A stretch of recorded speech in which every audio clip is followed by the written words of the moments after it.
Welcome back to my channel the homework classroom Riya পেজে সবাইকে স্বাগতম। আজকে চলে এসেছি তৃতীয় পর্যায়ক্রমিক মূল্যায়নপত্র 2026 বিষয় বাংলা চতুর্থ শ্রেণীর পূর্ণমান হচ্ছে 50। 1 নম্বর দেখা আছে শূন্যস্থান পূরণ করো 1 × 5 = 5। প্রশ্ন আছে কবিতাটি কবির নাম কি? এই প্রশ্ন উত্তর হবে কুসুম কুমারী দাস। পরে আছে আমাদের ড্যাশ হবে সেই ছেলে কবে? এই প্রশ্ন উত্তর হবে আমাদের দেশে হবে সেই ছেলে কবে। পরে আছে ড্যাশ না বড় হয়ে কাজে বড় হয়। এই প্রশ্ন উত্তর হবে কথায় না বড় হয়ে কাজে বড় হও। পরে আছে মুখে ড্যাশ বুকে বল তেজ ভরা মন। এই প্রশ্ন উত্তর হবে মুখে হাসি বুকে বল তেজ ভরা মন। পরে আছে ড্যাশ হইতে হবে এই তারপণ। এই প্রশ্ন উত্তর হবে মানুষ হইতে হবে এই তারপণ। 2 নম্বর দাগের আছে সঠিক উত্তরের মাথায় টিক চিহ্ন দাও। 1 × 4 = 4। প্রশ্ন আছে প্রথমের জ্যোতির মামার নাম কি ছিল? দেবনাথ, অনাথ, ভূতনাথ। এই প্রশ্ন উত্তর হবে জ্যোতির মামার নাম ছিল অনাথ। পরে প্রশ্ন আছে যতীনের চটি লাগে মাসে 3 জোড়া 2 জোড়া 1 জোড়া। এই প্রশ্ন উত্তর হবে যতীনের চটি লাগে মাসে 1 জোড়া। পরে আছে ডানায় শিশির মেখে ডাকাডাকি করছিল শ্যামা দোয়েল টিয়া পাখি। এর প্রশ্ন উত্তর হবে ডানায় শিশির মেখে ডাকাডাকি করছিল শ্যামা পাখি। পরে আছে স্যারাট হলো এক ধরনের খেলা নাটক বৈঠক। এর প্রশ্ন উত্তর হবে স্যারাট হলো এক ধরনের খেলা। 3 নম্বর দাগের প্রশ্ন আছে 3 নম্বর দাগের আছে কে কোন কথাটি বলেছে মেলাও। 1 × 4 = 4। ডান দিক বাম দিক ডান দিক। বাম দিকে আছে নাদের আলী, ডান দিকে হবে আমি তো কখনো দেখি নাই। হেডমাস্টার মশাই কে কাঁঠাল চুরি করেছে? সুরেন জ্যোতি বুঝি বেড়াতে গেছে। যতীন আমি জুতো সেলাই করি না মুচিরা করে। 4 নম্বর দাগের আছে নিচের এলোমেলো বর্ণগুলি সাজিয়ে শব্দ তৈরি করো। 1 × 4 = 4। প্রশ্ন আছে প্রথম দাগে দোকান, দ্বিতীয় আছে আধা আধি, তৃতীয় আছে ভ্যাবা চাকা, চতুর্থ আছে মজবুত। 5 নম্বর দাগে আছে শব্দ যুগলের অর্থ পার্থক্য দেখাও। 1 × 4 = 4। প্রশ্ন আছে অন্ন মানে হচ্ছে অদন্ত নয় জফল অন্ন মানে হচ্ছে অপর, অদন্ত নয় দন্ত নয় হবে ভাত। বয়াকার হর্ষণ রহস্যে বাড়ি মানে হচ্ছে গড়, বয়াকার রহস্যে বাড়ি মানে হচ্ছে জল। চর হর্ষণ রেখা চরে মানে হচ্ছে চেপে বসা, চর রেখা চরে মানে নদীর বুকে জেগে ওঠা স্থলভাগ। বয়াকার দন্তন্য বান মানে হচ্ছে বন্যা, বয়াকার মধ্যাহ্ন বান মানে হচ্ছে তীর। 6 নম্বর দাগের আছে বাক্য সম্পূর্ণ করো। 1 × 4 = 4। প্রশ্ন আছে সকলের সঙ্গে মানিয়ে চলা যাব না যদি তোমার ব্যবহার ঠিক না থাকে। পরে আছে বাড়ি থেকে বেরোনোই মুশকিল যদি, উত্তর হবে দৌড়ের অভ্যাস না থাকে। পরে আছে ভাত খাওয়ার দুষ্কর হবে যদি, প্রশ্নের উত্তর হবে কাঁকড় চিবিয়ে খেতে অভ্যস্ত না হও। পরে আছে ট্রামে চড়তে অসুবিধা হবে যদি, উত্তর হবে কুস্তির প্যাঁচ জানা না থাকে। 7 নম্বর দাগের আছে বর্ণ বিশ্লেষণ করো।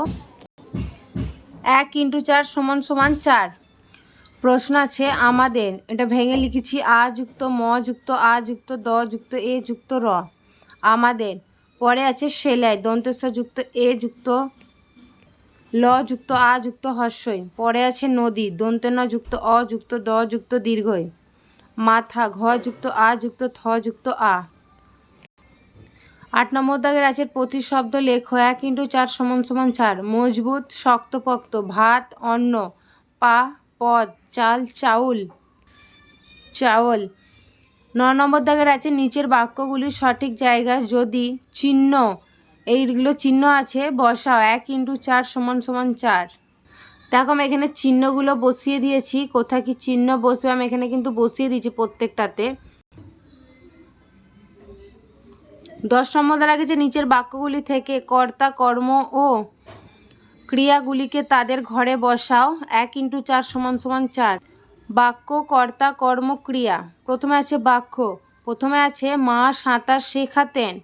কর্তা হবে মা, কর্ম হবে সাঁতার, ক্রিয়া হবে শেখাতেন। পরে আছে প্রশ্ন জ্যোতি বাউল গান শোনে। কর্তা হবে এখানে জ্যোতি, কর্ম হবে বাউল গান, শোনে ক্রিয়া হবে শোনে। 3 নম্বর দাগ আছে তোমরা মানুষ হলে দেশের কল্যাণ। কর্তা হবে তোমরা, কর্ম হবে মানুষ, ক্রিয়া হবে হইতে হবে। পরে আছে সবারই রয়েছে কাজ এ বিশ্ব মাঝার। কর্তা হবে সবার, কর্ম হবে রয়েছে, কাজ হবে ক্রিয়া। 11 নম্বর দাগে আছে এক কথায় উত্তর দাও, 1 × 5 = 5। প্রশ্ন আছে মা জ্যোতিকে কোন নদীতে স্নান করাতে নিয়ে যেতেন? এই প্রশ্ন উত্তর হবে ঘরুই নদীতে স্নান করাতে নিয়ে যেতেন। পরের প্রশ্ন আছে যতীন কখন রান্নাঘরে গিয়ে উৎপাত করত? এর প্রশ্ন উত্তর হবে ঘুড়ি ছিঁড়ে গেলে যতীন রান্নাঘরে গিয়ে উৎপাত করত। পরের প্রশ্ন হচ্ছে পিংলা মাঝের সেই দ্বীপের সবচেয়ে লম্বা গাছটি কি ছিল? এই প্রশ্ন উত্তর হবে পিংলা নদীর মাঝের সেই দ্বীপের সবচেয়ে লম্বা গাছটি শিমুল ছিল। পরের প্রশ্ন হচ্ছে গান গেয়ে কারা ডাকে? এর প্রশ্ন উত্তর হবে গান গেয়ে পরী ডাকে। পরের প্রশ্ন হচ্ছে অখিল নিয়োগী শিশুদের কাছে কি নামে পরিচিত? এর প্রশ্ন উত্তর হবে অখিল নিয়োগী শিশুদের কাছে স্বপ্নবুড়ো নামে পরিচিত। পরের প্রশ্ন আছে একটি শীতের সকাল সম্পর্কে অনুচ্ছেদ লেখো। এর মান হচ্ছে 4। আমি এখানে লিখেছি দেখো, শীত হলো বছরের সবচেয়ে ঠান্ডা ঋতু। শীতের সকালে খুব ঠান্ডা পড়ে। শীত সকালে মনে কুয়াশার চাদরে মোড়া প্রকৃতি। শীতের সকালে লোকজন সকালবেলা একটু দেরিতে ঘুম থেকে ওঠে। শীতের সকাল এতই কুয়াশাচ্ছন্ন হয় যে সূর্য রশ্মি একে ভেদ করে প্রবেশ করতে পারে না। শীতের সকালে বসে পিঠে পুলি খাওয়ার মজাই আলাদা। আমি আমার মতো করে লিখেছি, তোমরা যদি এর থেকে যদি ভালো করে লিখতে পারো অবশ্যই লিখো। আজকে ছিল এই পর্যন্ত ভিডিওটা, দেখা হচ্ছে পরের ভিডিওতে। যারা আমার চ্যানেলে এখনও নতুন আছে অবশ্যই চ্যানেলটি সাবস্ক্রাইব করে পাশে থাকা বেল বাটনটি ক্লিক করতে ভুলবেন না এবং বন্ধুদের সাথে ভিডিওটা অবশ্যই শেয়ার করবেন।